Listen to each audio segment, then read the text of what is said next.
ಅಧ್ಯಾಯ 3 ಶ್ಲೋಕ 9.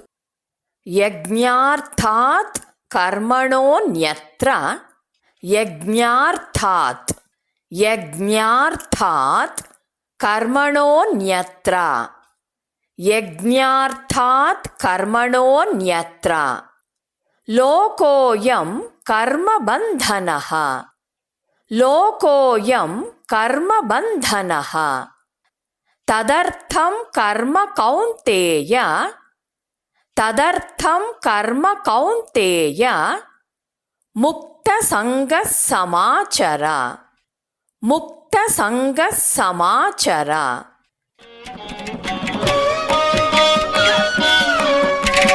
ಹೇಳಿಕೊಡುವುದನ್ನು ಅನುಸರಿಸಿ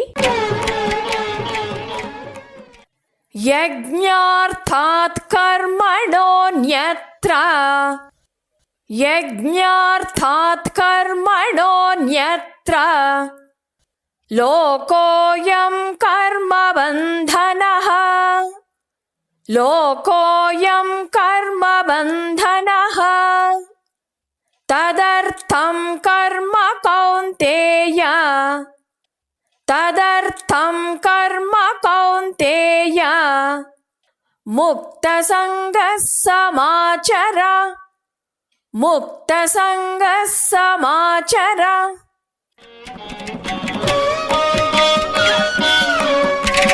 ಪೂರ್ಣ ಶ್ಲೋಕವನ್ನು ಅಭ್ಯಾಸ ಮಾಡೋಣ.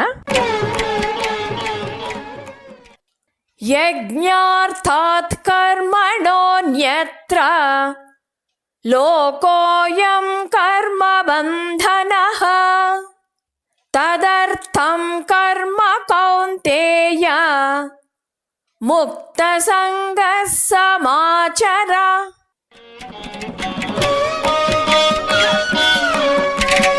ಶ್ಲೋಕದ ಅರ್ಥವನ್ನು ತಿಳಿಯೋಣ.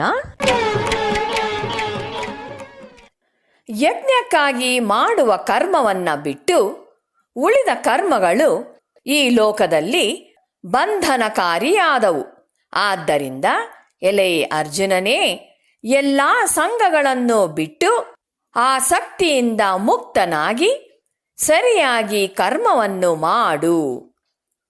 ಪ್ರತಿಯೊಂದು ಕರ್ಮವು ಕರ್ಮ ಮಾಡುವವನನ್ನ ಅಶಾಂತಿ ಚಿಂತೆಗೆ ಒಳಪಡಿಸೋದಿಲ್ಲ, ಅಂದರೆ ಬಂಧನಕ್ಕೆ ಒಳಪಡಿಸೋದಿಲ್ಲ.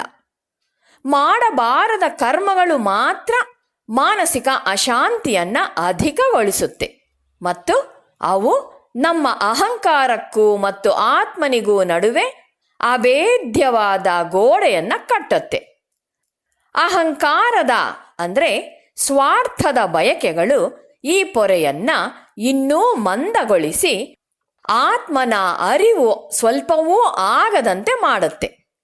ಯಜ್ಞ ಭಾವದಿಂದ ಮಾಡದ ಎಲ್ಲ ಚಟುವಟಿಕೆಗಳು ಅಂದರೆ ಕರ್ಮಗಳು ವಾಸನೆ ಅಂದರೆ ಬಂಧನಗಳನ್ನು ಉಂಟು ಮಾಡುತ್ತವೆ ಮತ್ತು ವ್ಯಕ್ತಿಯು ಆಧ್ಯಾತ್ಮಿಕವಾಗಿ ವಿಕಸಿಸುವುದನ್ನು ಕುಂಟಿಸುತ್ತೆ. ಇಲ್ಲಿ ಯಜ್ಞ ಅಂದರೆ ಎಲ್ಲ ಪ್ರಜೆಗಳ ಕ್ಷೇಮಕ್ಕಾಗಿ ನಿಸ್ವಾರ್ಥ ಮನೋಭಾವದಿಂದ ಮಾಡುವ ಕೆಲಸ ಅಂತ ಅರ್ಥ. ನಿಸ್ವಾರ್ಥ ಮನೋಭಾವದಿಂದ ಮಾಡುವ ಕೆಲಸ ವ್ಯಕ್ತಿಯನ್ನ ಅಧೋಗತಿಗೆ ಇಳಿಸೋದಿಲ್ಲ. ಆದ್ರಿಂದ ಅದು ಬಂಧನದಿಂದ ಬಿಡುಗಡೆ ಮಾಡುತ್ತೆ. ಯಾವ ಸಾಮಾಜಿಕ ಇಲ್ಲವೇ ವೈಯಕ್ತಿಕ ಚಟುವಟಿಕೆಗಳಲ್ಲಿ ಯಾವನು ತನ್ನನ್ನು ಸಂಪೂರ್ಣವಾಗಿ ಸೇವೆಯ ಹಾಗೂ ಅರ್ಪಣಾ ಮನೋಭಾವದಿಂದ ಸಮರ್ಪಿಸಿಕೊಳ್ತಾನೋ ಆಗ ಅಂತಹ ಕೆಲಸವು ಯಜ್ಞ ಅಂತ ಅನ್ನಿಸ್ಕೊಳ್ಳುತ್ತೆ. ಯಜ್ಞಕ್ಕಾಗಿ ಮಾಡಿದ ಕರ್ಮ ಅಂದರೆ ಇದು ಭಗವದರ್ಪಿತವಾಗಲಿ ಅಂತ ಮಾಡಿದ ಕರ್ಮ. ಈ ದೃಷ್ಟಿಯಿಂದ ಮಾಡಿದ ಕರ್ಮ ನಮ್ಮನ್ನ ಬಂಧಿಸೋದಿಲ್ಲ. ದೇವರು ನಮಗೆ ಏನನ್ನು ಕೊಟ್ಟಿರುವನೋ ಅದು ದೇಹದ ದುಡಿಮೆ ಇರಬಹುದು, ಜಾಣತನದ ಕೆಲಸ ಇರಬಹುದು, ಕಲಾಭಿರುಚಿ ಇರಬಹುದು, ದೊಡ್ಡ ಬೋಧನೆಯ ಕೆಲಸ ಇರಬಹುದು. ಇವನ್ನೆಲ್ಲ ನಾವೊಂದು ಯಜ್ಞ ರೂಪಕ್ಕೆ ಪರಿವರ್ತಿಸಬೇಕು. ಪ್ರತಿಯೊಂದು ಲೌಕಿಕ ಕೆಲಸವನ್ನೂ ಪೂಜೆಯಂತೆ ಮಾಡಲು ಸಾಧ್ಯ. ಯಾವಾಗ ನಾವು ಯಜ್ಞ ದೃಷ್ಟಿಯಿಂದ ಮಾಡುತ್ತೇವೆಯೋ ಆಗ ಒಂದು ಕೆಲಸ ಮೇಲಲ್ಲ, ಮತ್ತೊಂದು ಕೆಲಸ ಕೀಳಲ್ಲ. ಒಂದರಷ್ಟೇ ಮತ್ತೊಂದು ಮುಖ್ಯ. ಕೇವಲ ಕೀರ್ತಿ, ಹೆಸರು, ಅಧಿಕಾರ, ಸಂಪಾದನೆಯ ದೃಷ್ಟಿಯಿಂದ ಒಂದರಿಂದ ಹೆಚ್ಚು ವರಮಾನ, ಮತ್ತೊಂದರಿಂದ ಕಡಿಮೆ ವರಮಾನ ಬರಬಹುದು. ಆದರೆ ಸಮಷ್ಟಿಯ ಹಿತದ ದೃಷ್ಟಿಯಿಂದ ಒಬ್ಬನಷ್ಟೇ ಮತ್ತೊಬ್ಬ ಮುಖ್ಯ. ಯಾವನು ಕಾರ್ಯವನ್ನು ಮಾಡುವಾಗ ಭಗವಂತನನ್ನು ತನ್ನೆದುರಿಗೆ ಇಟ್ಟುಕೊಂಡು ತಾನು ಭಗವಂತನಿಗೆ ಮಾಡುತ್ತಿರುವ ಸೇವೆ ಈ ಕರ್ಮ ಅಂತ ಮಾಡುವನೋ ಅವನು ಉದ್ಧಾರವಾಗ್ತಾನೆ. ಆ ಕರ್ಮವೇ ಜನಸಮುದಾಯದ ಮೇಲೆ ಅದ್ಭುತ ಪರಿಣಾಮವನ್ನ ಬೀರುತ್ತೆ. ಯಜ್ಞಾರ್ಥಾತ್ ಕರ್ಮಣೋನ್ಯತ್ರ ಲೋಕೋಯಂ ಕರ್ಮ ಬಂಧನಃ. ಇಲ್ಲಿ ಯಜ್ಞ ಅಂದರೆ ಎಲ್ಲ ಪ್ರಜೆಗಳ ಕ್ಷೇಮಕ್ಕಾಗಿ ನಿಸ್ವಾರ್ಥ ಮನೋಭಾವದಿಂದ ಮಾಡುವ ಕೆಲಸ ಅಂತ ಅರ್ಥ. ಕರ್ಮಣಃ ಅಂದರೆ ಕರ್ಮಗಳಿಗಿಂತ, ಅನ್ಯತ್ರ ಅಂದರೆ ಬೇರೆ ಬಗೆಯ ಬೇರೆ ಕರ್ಮಗಳಲ್ಲಿ ತೊಡಗಿರುವ, ಅಯಂ ಅಂದರೆ ಈ, ಕರ್ಮ ಬಂಧನಃ ಕರ್ಮಗಳಿಂದ ಬಂಧಿತನಾಗ್ತಾನೆ.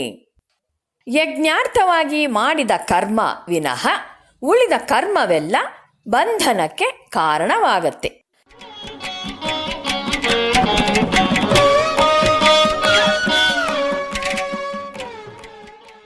ತದರ್ಥಂ ಕರ್ಮ ಕೌಂತೇಯ.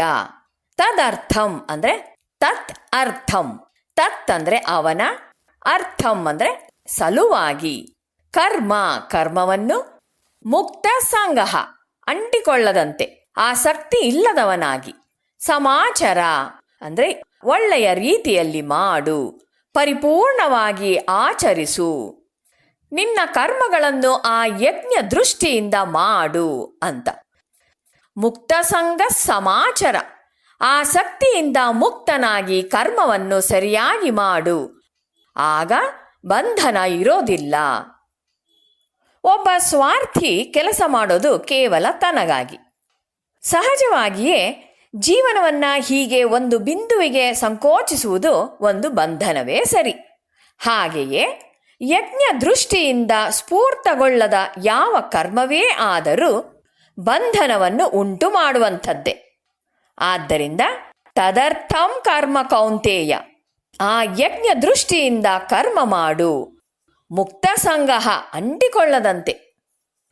ಯಾವಾಗ ನಾವು ಯಜ್ಞ ದೃಷ್ಟಿಯನ್ನ ಮರಿತೇವೋ ಆಗ ನಾವು ಸ್ವಾರ್ಥಕ್ಕೆ ಇಳಿತೇವೆ. ಲಾಭಕ್ಕೆ, ಯಶಸ್ಸಿಗೆ, ಕೀರ್ತಿಗೆ ಕರ್ಮ ಮಾಡ್ತೇವೆ. ಅನಂತರ ಅದರ ಪಾಶಕ್ಕೆ ಸಿಕ್ಕಿ ನರಳ್ತೇವೆ. ಫಲಾಪೇಕ್ಷೆ ಅನ್ನೋದು ಒಂದು ಬಗೆಯ ಅಂಟು. ಅದರಿಂದ ಪಾರಾಗಬೇಕಾದ್ರೆ ಕೈಗೆ ಯಜ್ಞ ದೃಷ್ಟಿಯ ಎಣ್ಣೆಯನ್ನ ಸವರಿಕೊಂಡಿರಬೇಕು ಅಂತ ಹೇಳ್ತಾರೆ.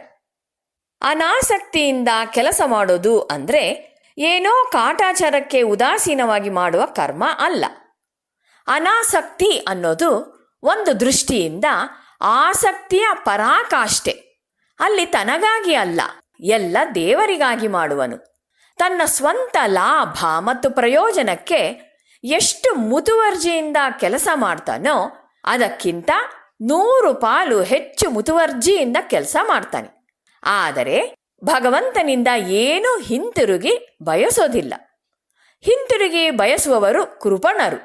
ಜೀವನದಲ್ಲಿ ಕೊಡುವುದರಲ್ಲಿಯೂ ಒಂದು ಆನಂದ ಇದೆ. ಭಗವಂತನಿಗೆ ಕೊಡೋದ್ರಲ್ಲಿ ಒಂದು ಭೂಮಾನಂದವಿದೆ. ಯಜ್ಞ ದೃಷ್ಟಿಯಿಂದ ಮಾಡುವವನಿಗೆ ಈ ರುಚಿ ಗೊತ್ತಿದೆ. ಅವನು ಅಯ್ಯೋ ಕೊಡಬೇಕಲ್ಲ, ಮಾಡಬೇಕಲ್ಲ ಅಂತ ಗೊಣಗೋದಿಲ್ಲ. ಎಲ್ಲ ಜನರು ಸಮರ್ಪಣಾ ಮನೋಭಾವದಿಂದ ಮುಂದೆ ಬಂದು ಕೆಲಸ ಮಾಡಿದರೆ ಮಾತ್ರ ಒಂದು ಸಮಾಜವು ಬಡತನ ಮತ್ತು ರೋಗಗಳಿಂದ ಬಿಡುಗಡೆ ಪಡಿಬಹುದು. ಇತಿಹಾಸ ಈ ಸತ್ಯವನ್ನ ಪುಷ್ಟೀಕರಿಸುತ್ತೆ. ಕರ್ಮಿಗೆ ಫಲಾಸಕ್ತಿ ಇಲ್ಲದಿದ್ದರೆ ಮಾತ್ರ ಇಂತಹ ಕರ್ಮಗಳನ್ನ ಪವಿತ್ರ ನಿಷ್ಠೆಯಿಂದ ಮಾಡೋದಿಕ್ಕೆ ಸಾಧ್ಯವಾಗತ್ತೆ. ಭಗವಂತನಿಗೆ ಮಾಡಿದ ಸೇವೆ ಅಂತ ಕರ್ಮವನ್ನ ಮಾಡಬೇಕು. ಇಲ್ಲವಾದರೆ ಕರ್ಮವು ಇಹಬಂಧನವನ್ನ ಸೃಷ್ಟಿ ಮಾಡುತ್ತೆ.